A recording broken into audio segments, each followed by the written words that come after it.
She said I couldn't afford a lawyer and tried to strip me of everything. My house, my savings, my pride. But what she didn't count on was who'd be walking into that courtroom beside me. Let me take you back to where it all started. It was a regular Tuesday evening in the home I thought we'd grow old in. I was still in my work clothes, the scent of sawdust clinging to me after another long day teaching woodshop. Lauren Pierce stood across from me, rigid posture, blank face.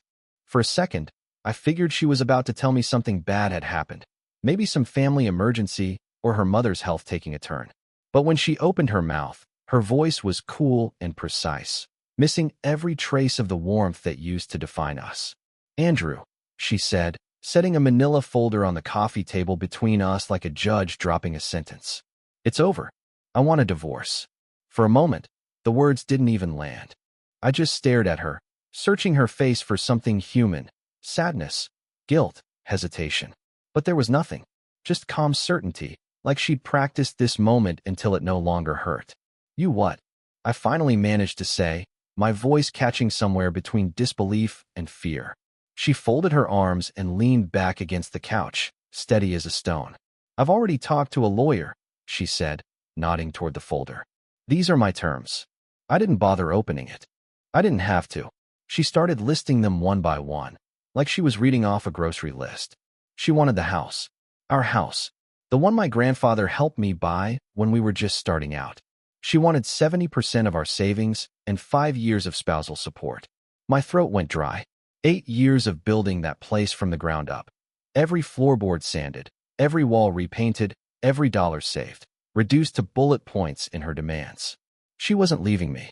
She was gutting me, cutting me clean out of the life I thought we were building together. I opened my mouth, but no sound came out. She filled the silence herself, her tone soft but sharp enough to draw blood. "Andrew, let's be realistic. You make a decent living, sure, but not the kind that survives in court against someone like me. My lawyer will bury you in fees before you even set foot in the courtroom. Better to accept this now and walk away." The smug little smile that followed twisted the knife deeper. She wasn't afraid of me. She didn't even see me as her husband anymore. I was just an obstacle, one she expected to crush without much effort. The living room, once warm and filled with laughter, suddenly felt like a stranger's house.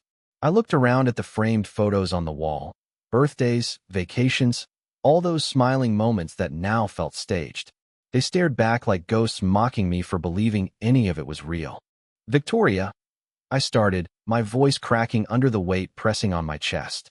"After everything, this is how you—" But the look she gave me stopped me cold. Sharp. Final. Like a blade cutting through the air. "I don't want to fight about this," she said flatly, straightening her skirt as if she were ending a meeting, not a marriage. "Don't make this harder than it has to be." I just stared at her, this woman I once thought was my partner, and felt the cold settle in.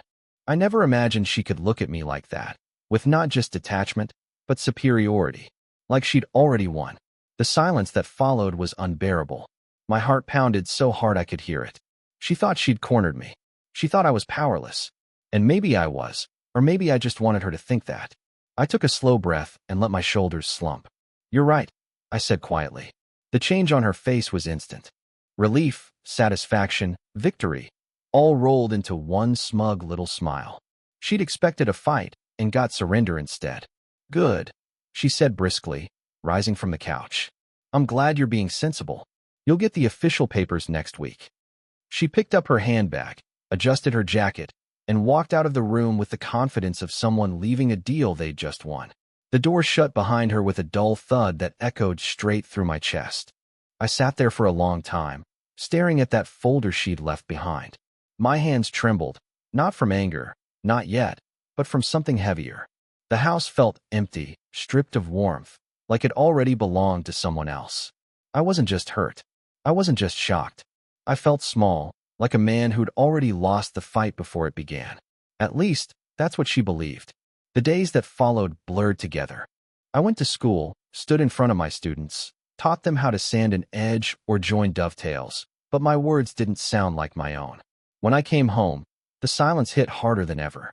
The house that once buzzed with conversation now felt like a tomb, her words still echoing in every corner. "You can't afford a real lawyer." She was right. Or so I thought. sitting at the kitchen table under the dim light, unpaid bills scattered around me, that damned folder staring back. For 3 nights, I barely slept, convinced that by the time this was over, I'd lose everything, my house, my savings, even what was left of my pride. But on the 4th day, one name kept creeping into my head no matter how hard I tried to ignore it: Benjamin Reed. My brother. Everyone knew who Jonathan was. He wasn't just a lawyer, he was the lawyer. The kind of man who could walk into a courtroom and own it before the first word was spoken. Ruthless, brilliant, feared, and he was my brother. Or at least, he used to be. We hadn't spoken in 5 years, not since the night we tore each other apart over our parents' house. After they passed, I wanted to keep it, a place for family to gather, a piece of them still alive in the walls. Jonathan, ever the businessman, wanted to sell. It's an illiquid asset, he said, as if love could be measured in liquidity. The argument burned hot and ended cold. We both walked away that night, and neither of us ever called again. Pride filled the silence, through birthdays, holidays, even funerals. And now that same pride was a weight in my throat, because calling him meant admitting I was desperate, that I couldn't fix this alone. But what other choice did I have? I couldn't outspend Victoria. I couldn't outfight her lawyer. If I didn't call him, I'd lose everything. My hand was shaking as I scrolled through my phone, staring at the number I'd never deleted but never dared to dial. My thumb hovered over the call button while my heart hammered in my chest. What if he didn't answer? What if he hung up the second he heard my voice? What if he said I made my bed and now I had to lie in it? I swallowed hard and pressed call. It rang once, twice. I was bracing for voicemail when that voice, deep, calm, steady, came through the line. This is Benjamin Reed. For a second, nothing came out of me. My throat locked up, my chest felt tight, and I almost ended the call. Somehow, I managed to croak, "Jonathan, it's me. It's Andrew." The line went silent long enough for me to think he'd hung up. Then, softly, I heard him again. "Andy." That old nickname hit me like a punch. My chest tightened. "Yeah," I whispered. "It's me." Another pause. Then his tone shifted, gentler, touched with something I hadn't heard from him in years. Concern. "What's wrong?" That simple question broke whatever wall I'd built around myself. The words came pouring out before I could stop them. I told him everything. How Victoria had dropped the divorce like a bomb. The folder on the table, the house, the money, the support, the smirk when she told me I couldn't afford a real lawyer. I told him how small I felt, how humiliated, how completely trapped. When I finally stopped talking, the silence on the other end was heavy, but not the cold, empty kind we'd known before. This one was alive, like something was forming in it. Then his voice came back, low, sharp, controlled. "She said you couldn't afford a lawyer?" "Yes," I said quietly. Those were her exact words. He inhaled slow and deep, and when he spoke again, there was steel in it. "Okay, when and where's the first court date?" "Next Tuesday. Downtown courthouse." "Got it. I'll clear my schedule. Don't talk to her. Don't talk to her lawyer. Don't sign a damn thing. Just show up on Tuesday." And then the line went dead. He didn't say goodbye. He didn't need to. Because what he left me with wasn't silence. It was hope. I lowered the phone, staring at it as my hands trembled, but this time it wasn't from fear. It was something different, something alive. For the first time in days, I felt like maybe I wasn't completely alone. I'd swallowed my pride, and my brother had answered, not as the stranger I'd been at odds with for years, but as the same big brother who used to stand up for me when we were kids. And for the first time since this whole nightmare began, I could actually breathe. The morning of the preliminary hearing came gray and heavy with rain. The kind that seeps into your bones and makes every step feel harder than it should. As I climbed the courthouse steps, my old briefcase in hand, I felt the weight of defeat pressing down harder than the drizzle soaking through my jacket. This wasn't a day for victory. This was a day to be humiliated. Inside, the courtroom smelled of damp paper and nervous sweat. Victoria sat at the plaintiff's table in a navy suit, every hair in place, looking every bit the picture of control. Next to her was Eric Dalton, her lawyer. Mid-50s, expensive watch, smug grin that looked like it had been practiced in a mirror. They were leaning close, whispering and chuckling like two vultures over a fresh carcass. When Victoria noticed me walking in, her smile faltered for half a heartbeat before twisting into something softer, pity. The kind you give a man who's already lost. I forced myself to the defendant's table, set down my old briefcase, and clasped my hands to hide the shake in them. Eric Dalton sauntered over, reeking of expensive cologne and arrogance. "Mr. Lawson," he drawled, stretching out my name like it left a bad taste. "I trust you've reviewed my client's very generous proposal. If you're ready to sign today, we can make this quick and painless." I swallowed hard and steadied my voice. "I'm waiting for my counsel." He chuckled, low, condescending. "Your counsel? Good luck with that." He turned back to Victoria, shaking his head like he was sharing a private joke. My palms were slick, my chest tight, and when the bailiff, Officer Ramirez, called the court to order, I thought my heart might pound right out of me. Judge Diane Mercer entered, all authority and no nonsense. "Case of Hayes versus Lawson," she announced. "Are both parties present and represented?" Eric Dalton stood smoothly. "Yes, Your Honor." Eric Dalton for the plaintiff, Mrs. Lauren Pierce. The judge turned her gaze to me. I opened my mouth, but before I could say a single word, the heavy courtroom doors slammed open with a crash that silenced the room. Every head turned, and there he was, Benjamin Reed. He didn't walk into that courtroom, he arrived. Wrapped in a dark, tailored suit that looked more like armor than fabric, his presence filled the space like a thunderstorm rolling in. Every step was measured, confident, deliberate. His leather briefcase gleamed under the fluorescent lights. I watched the ripple of recognition move through the room. Attorneys leaning toward one another, whispering his name like they'd just seen a ghost. Benjamin Reed, the most feared divorce attorney in the state. He didn't look at them. He didn't need to. His eyes were locked on me from the moment he entered. When he reached my table, he set one hand on my shoulder, a simple squeeze, solid, grounding, and then took the seat beside me like a general assuming command. The soft click of his briefcase opening echoed across the courtroom like a gun being cocked. And in that sound, everything changed. I glanced at Victoria, and for the first time since this nightmare began, she cracked. The smugness vanished. Her eyes went wide, her jaw slack, like she'd just seen a ghost crawl out of her past. Eric Dalton didn't look much better, his color drained, that smirk gone, replaced by a twitch at his jaw. Jonathan leaned toward me, voice calm and steady. "Sorry I'm late, little brother. Traffic was hell."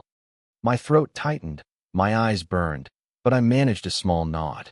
Then he straightened, his entire demeanor shifting into business mode. His voice carried clear and deep across the courtroom. "Benjamin Reed, Your Honor. Representing the defendant, Mr. Michael Reed." Judge Collins's brows lifted slightly. "Mr. Carter." Her tone carried recognition, respect, maybe even a touch of unease. Everyone knew that name. Jonathan turned then, slowly, deliberately, toward Victoria and Stephen. His gaze was cold, his smile sharp enough to cut glass. He finally walked in and said, with that calm, measured tone that carried both warmth and warning, "My apologies for the delay, but there's one thing that needs clearing up." He paused just long enough to make everyone in that courtroom lean in, then looked at them both with a quiet confidence that froze the air. And when he finally spoke again, the words hit like a sledgehammer. "He doesn't have to afford me," he said. "I'm his older brother." It felt like an explosion went off in the room. A ripple of whispers spread through the audience. Even the other attorneys turned to each other in disbelief. And me? I felt something spark deep inside, a fire I thought had been completely snuffed out. Victoria went pale, her expression crumbling, and Stephen's mouth opened and closed without sound, like he was searching for a lifeline. For the first time since this nightmare began, I sat up straighter. I wasn't the broken man they thought I was anymore. Right then, the entire dynamic flipped on its head. From the moment Benjamin Reed took the seat beside me, everything about that courtroom, and this divorce, shifted. What came after wasn't just a defense, it was all-out war. Jonathan didn't play defense for long. He launched a counterattack so sharp, so relentless, it left me dizzy. Within days, he filed motions tearing apart every single one of Lauren Pierce's demands, labeling them predatory, manipulative, and made in bad faith. Then he requested a full forensic audit, 5 years of financial records, every bank statement, every credit card charge, every Venmo transfer, every hidden account. When Stephen tried to argue that it was excessive, the judge barely lifted her head before granting Jonathan's motion in full. The flicker of fear on Victoria's face that day, that was the first crack in her perfect armor. And that sight reignited the fire she'd tried to extinguish when she told me I couldn't afford a lawyer. Weeks passed, and I watched with a strange mix of awe and nerves as Jonathan's forensic team went through her finances like surgeons with scalpels. What started as a neat stack of papers turned into something ugly, a web of deceit that stretched far deeper than I ever imagined. There were charges for luxury hotels, fine jewelry, candlelit dinners for two, all paid from a credit card I'd never seen before, one connected directly to our joint savings. One evening, I sat across from Jonathan as he spread the evidence across the table, his eyes glinting with a cold satisfaction. She thought she was clever, he said, tapping a receipt from some resort in wine country. But clever doesn't stand a chance against proof. I clenched my fists until they hurt. All those nights she said she was at conferences, those weekends she claimed were family visits, it had all been lies. Every single one. When the depositions began, Jonathan's brilliance came into full view. He started with Olivia Brooks, Victoria's best friend, polite but always distant toward me. I sat quietly, trying to steady my breathing as Jonathan questioned her in that easy, almost charming tone that disguised the trap he was building. For hours, he asked about Victoria's spending, her trips, her moods, her marriage. Sophie dodged, deflected, tried to protect her friend. Then Jonathan dropped it. One simple question that sliced through the air like a blade. "Miss Turner," he said, "can you tell me about Nathan Cole?" Sophie flinched, the color draining from her face. I felt my stomach twist. I'd never heard that name before. Jonathan leaned back casually, like he already knew how this would end. "No," he said. "Maybe this will jog your memory." He slid copies of the credit card statements across the table, pointing out the charges that lined up perfectly with Victoria's so-called work trips. These hotels, these dinners, the jewelry. Were you there with her? Sophie's hands trembled, her eyes darting like a cornered animal. And finally, she broke. Her voice quivered as she confessed that Nathan Cole wasn't some distant acquaintance. He was a man. A wealthy real estate developer she'd been seeing for over a year. Sophie admitted she'd covered for her friend, repeated her lies, told me about fake conferences she knew didn't exist. I felt sick. The fury in me was so sharp I could barely breathe, but underneath it, something darker started to rise, a grim satisfaction. The truth was clawing its way out. Then came the final deposition, Nathan Cole himself. He walked in wearing a suit that probably cost more than my truck, smug and untouchable. He leaned back like this whole thing was a waste of his time. But Jonathan wasn't about to let him coast. He dismantled that man piece by piece, questioning every detail. His relationship with Victoria, what he knew about our marriage, his influence over her finances. Richard smirked, kept trying to sound smooth, until Jonathan started dropping receipts, hotel bookings, transfers, gifts, all paid with my money. "Mr. Hale," Jonathan said evenly, "these funds came directly from marital assets. Did you encourage Mrs. Hayes to demand spousal support in the house because you thought Mr. Lawson couldn't fight back?" For the first time, Richard's confidence cracked. He shifted in his seat, hesitated, then finally admitted it. Yes, they planned it. Yes, it was his idea for her to take me for everything because, as he put it, Michael Reed's just a woodshop teacher. Hearing my name said like that, like it was worthless, sent a surge of rage through me so strong I had to grip the table just to stay grounded. But then came the other feeling, relief. Because Nathan Cole had said it under oath. He'd admitted everything in front of lawyers and a court reporter. There was no taking it back now. When we left that room, Jonathan put a hand on my shoulder and said quietly, "It's over for them." Then he paused and added, "They just don't know it yet." I nodded, my chest tight, the anger still simmering but softened by something new, peace. The truth was finally out. And for the first time in a long while, I didn't feel powerless anymore. Lauren Pierce wasn't the composed, calculating woman who once thought she could destroy me. She was stripped bare, exposed as a liar, a thief, and a fraud. For the first time since this whole nightmare began, I felt something deep and undeniable, satisfaction. She had underestimated everything. Me, my resolve, and especially the bond one shared with my brother. Now, her entire scheme was falling apart around her. 6 months after that first chaotic day in court, I found myself sitting in the same courtroom again, but the energy felt completely different this time. No more dread pressing down on my chest, no anxiety eating at me. Just calm, quiet anticipation, because I already knew how this story was going to end. Jonathan's evidence was bulletproof. Dozens of financial records showing thousands drained from our joint account, receipts from hotels and jewelry stores, Olivia Brooks's testimony admitting she'd lied to protect her friend, and, of course, Nathan Cole's smug confession that sealed her fate. Lauren Pierce's perfect mask had shattered, leaving only the truth, greed, betrayal, and fraud. When Judge Diane Mercer entered and called the case to order, I glanced across the room. The woman sitting there barely resembled the one who had strutted in months earlier, confident and untouchable in her tailored suit. Now, her shoulders slumped forward, her hair yanked back too tight, her eyes darting from me to Eric Dalton like she was searching for a way out that didn't exist. Even Stephen looked spent, his face pale and beaten before the first word was spoken. When Jonathan stood, his voice calm and commanding, I felt a surge of pride I could barely contain. "Your Honor," he began, "given the overwhelming evidence of infidelity, fraud, and misuse of funds, we request that Mrs. Hayes forfeit all claims to the marital home, withdraw her demand for spousal support, and reimburse Mr. Lawson the $60,000 she misappropriated to fund her affair." His words hung in the air like a blade, sharp, final, and impossible to ignore. Stephen tried to argue, his voice cracking with desperation. "Your Honor, these terms are punitive. Surely we can." Judge Collins didn't even let him finish. "Mr. Grant," she said firmly, "the evidence speaks for itself. Your client has committed perjury, concealed assets, and violated her fiduciary duties. These terms are more than fair." Then she turned to Victoria.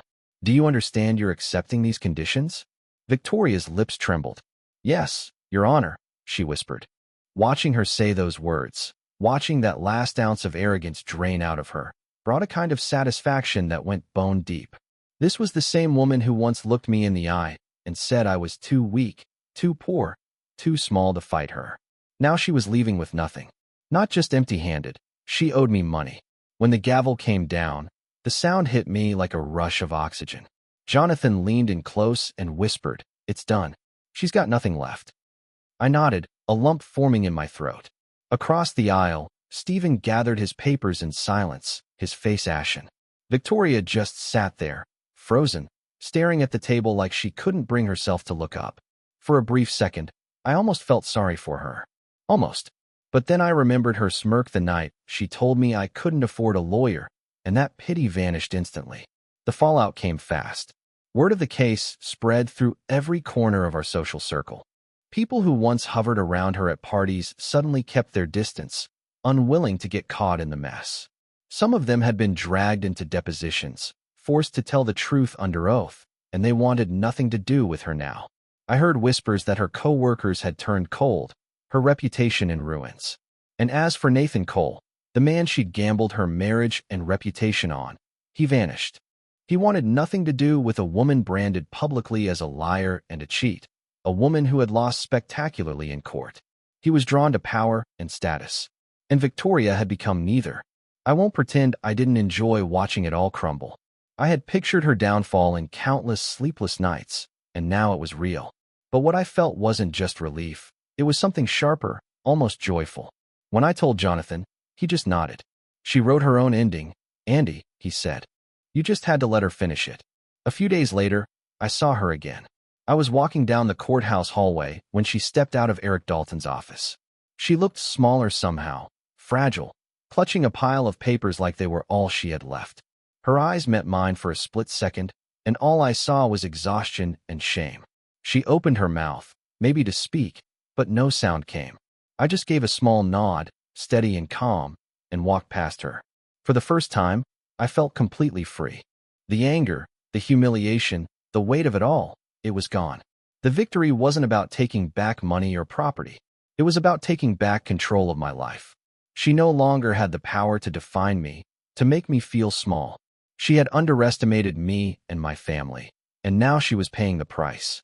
In that moment, I realized I hadn't just won back my house or my savings. I'd won back myself. When Judge Collins' gavel fell that final time, it didn't just close a case. It ended a storm. Lauren Pierce left the courtroom stripped of everything she'd fought for: the house, the money, the illusion of power.